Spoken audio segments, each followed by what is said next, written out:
Hello and welcome to Julia's GMAT Tips. I'm Julia, if that was not clear. Today we are going to practice reading comprehension questions about the author's tone. We'll read a short passage and then look at 3 different questions that range from relatively simple to a bit more nuanced and conceptual. Let's get started.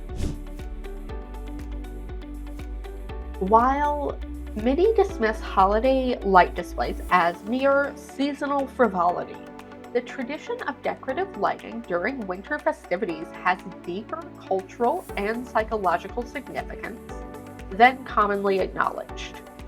Recent studies in environmental psychology suggest that these displays serve as powerful mood elevators during the darker months, triggering the release of dopamine and serotonin in viewers.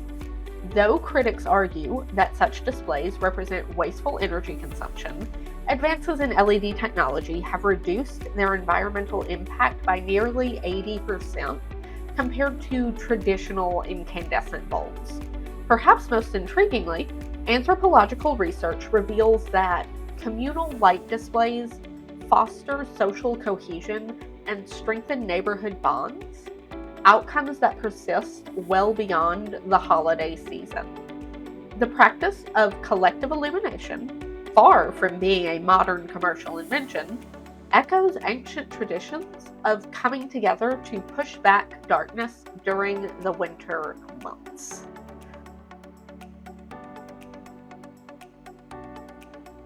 The author's attitude toward holiday light displays can be best described as: there are a few little clues. The first one I notice is while many dismiss, right here at the beginning.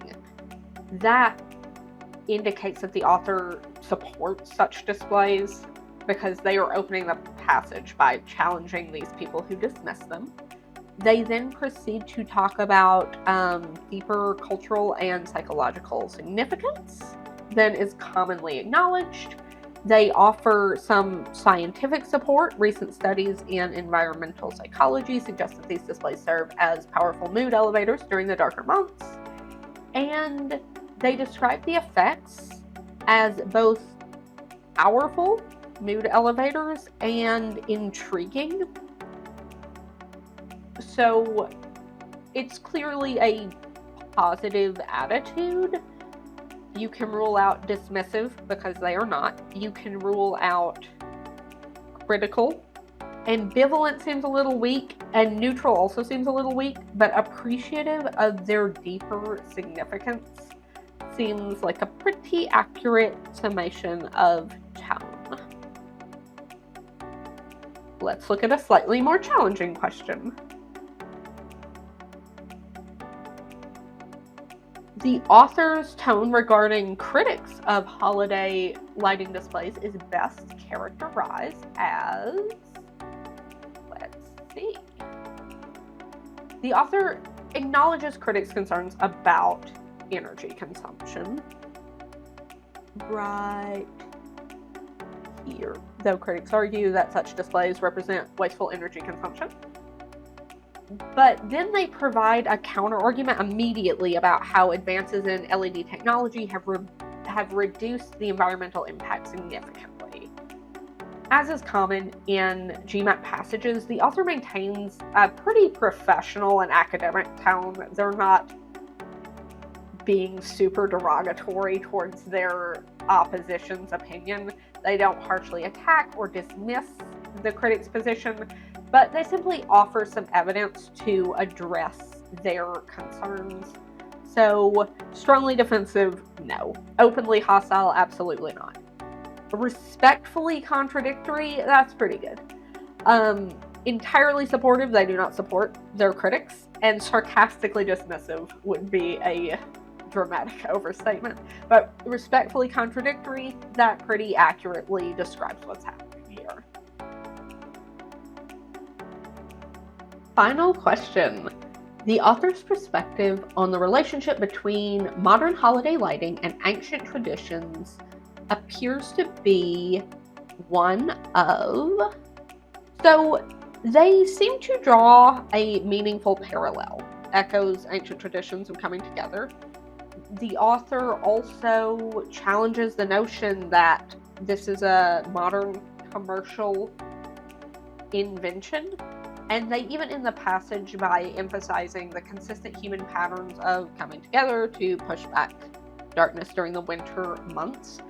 So they seem to feel pretty pro this relationship between modern holiday lighting and ancient traditions. Let's look at our choices.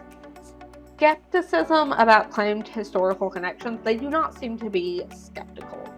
Nostalgia for simpler traditional practices. This one isn't negative, but the author doesn't really have nostalgia. They're more saying that our current festive lighting rituals are similar to rituals held in the past. So it's not really a nostalgia exactly. Recognition of meaningful continuity. That one is far more accurate. Concern about cultural appropriation. There is none. There is not even a specific culture that people might be appropriating listed. Or ambiguity about historical authenticity. They don't seem to feel ambiguous about it. They seem to recognize that the historical patterns and our current patterns have some things in common. So I would say C, recognition of meaningful continuity. Even though this passage is pretty short, the author's tone and opinions on the topic, as well as on the topic's critics, are revealed through several little clues. It can take a while to get the hang of this. Notice that some tone questions will be very search and find friendly, and others will require a better overall understanding of the passage. Keep practicing, and I will see you next time.